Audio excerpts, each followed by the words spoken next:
Le steak frites, sous sa forme originelle, a été inventé au XIVe siècle par les Aztèques, qui pratiquaient des sacrifices humains, à partir de leurs esclaves ou de leurs prisonniers de guerre. D'ailleurs, un cas sur deux était maya. Ils accompagnaient la viande des sacrifiés de pommes de terre, coupées en bâtonnets et cuites dans l'huile de colza. Il s'ensuivait d'immenses banquets où ils chantaient à tue-tête des chansons, telles que ou encore en 1519 débarquaient les Espagnols qui ont appris leurs coutumes et les ont tous butés comme des moins que rien. Car ils cherchaient les fameuses cités d'or, mais sans Esteban et Zilla. Ils découvrirent Vicoziclatoan, le dieu de la pomme de terre, et son temple où des tas immenses de pommes de terre, délicatement dorées au four, étaient présents. Ils décidèrent de prendre ces pommes de terre et de s'en servir d'accompagnement du cochon à la broche qu'ils avaient décidé de faire après avoir mis à sac la ville de Tlacopan. Les hommes firent un banquet où ils chantaient à tue-tête des chansons telles que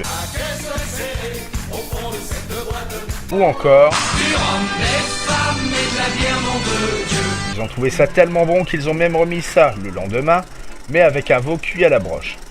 Ils ont encore fait un banquet et ont encore chanté des chansons telles que « Oh putain, ça me gonfle cette musique !»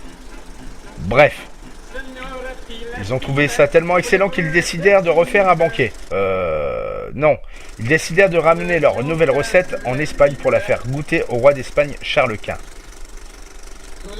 De retour au pays, les hommes reçurent audience auprès du roi, qui goûta leur fameuse recette, découvrit son goût exquis et demanda à Hernán Cortés quel en était le nom. Humblement, Cortés lui répondit « Eh bien, votre Altesse, vu que nous avons découvert cette recette chez les Aztèques, nous avons décidé de l'appeler Aztec frites. » Le roi Charles Quint, ayant subi un léger vrillement du tympan suite à un mauvais coup de clairon lors de sa dernière partie de chasse à courre, comprit un steak frites.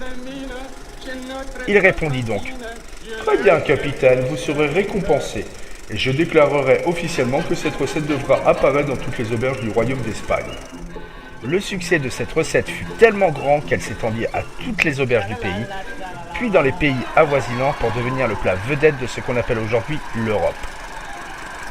On peut encore entendre aujourd'hui dans les brasseries françaises « Un steak frites s'il vous plaît, et pas trop saignant ». C'est ainsi que le steak frites a été inventé, et pas autrement.